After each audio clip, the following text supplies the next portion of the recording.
tumerudi wapi? Nyumbani. Na moja, tumerudi nyumbani. Kazi ya mkubwa ni kuonyesha ukubwa wake na kuonyesha kile ambacho alichokipata huko alifanyaje, alikotoka. Katika ile mashindano ya finali kuna experience kwa maana unafanyaje, imetuongezea. Nafikiri umeona namna ambavyo wachezaji wa Simba wanapambana. Leo kwa mara ya kwanza ni waibie siri, kwa mara ya kwanza Singida United wanaleta listi kucheza na Simba mchezaji mzawa Mtanzania mmoja. Kweli kabisa. Kevin Nasho. Kwa mara ya kwanza.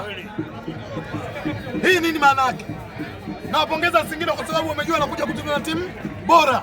Lazima waweke kikosi ambacho kilichokuwa bora. Wakicheza na timu dhaifu, wanaweka wachezaji dhaifu. Nimaliza waandishi maswali. Kiwango chake ni kizuri.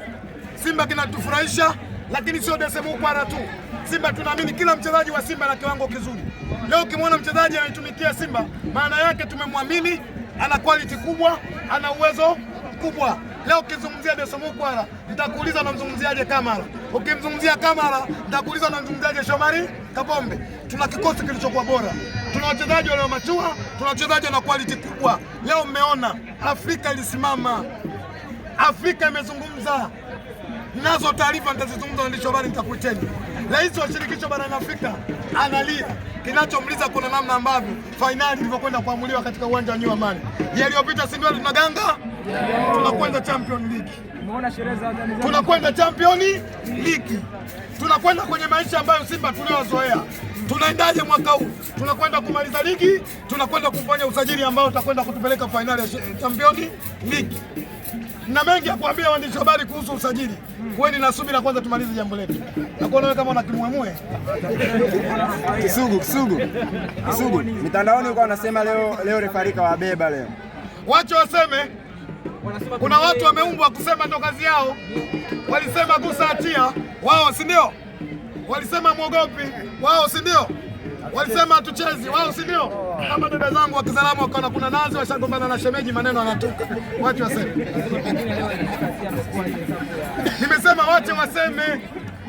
Heli sasa amekuja kutafsiri sheria 17 za mpira wa miguu. Yeye ndio aliyesomea. Wao kazi yao ni kumsaliti JSM. Mbona hamsemi? Mbona hamsemi? JSM amesalitiwa na kitengo cha habari cha Yanga kiongozwa na Alikamwe. Mbona hamsemi? Leo Alikamwe anawadhirishia watu jezi za Yanga hazina ubora. Jezi zenye ubora za nani? Berekane. Mbona ile hamsemi waandishi? Ingekuwa Simba ingekuwa stories, ndio? Leo mmekaa kimya. Na ndio maana Mungu alisema katika Biblia, ole wao waandishi wa habari na nani? Aliwaona kwamba nyinyi kwa muda mtakuwa wanafiki.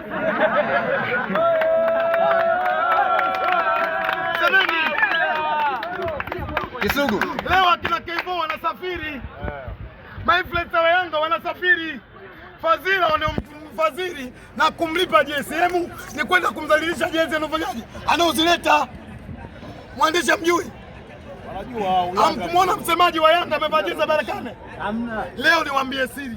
Jezi za Yanga hazina ubora kupita Berekane na tandika huko kwetu tunakokaa. Jezi za Berekane zinanunuliwa zaidi kuliko za Yanga, semeni hiyo. Kisugu. Yanga leo ametoa taarifa ya kupinga vikali tukio lilofanywa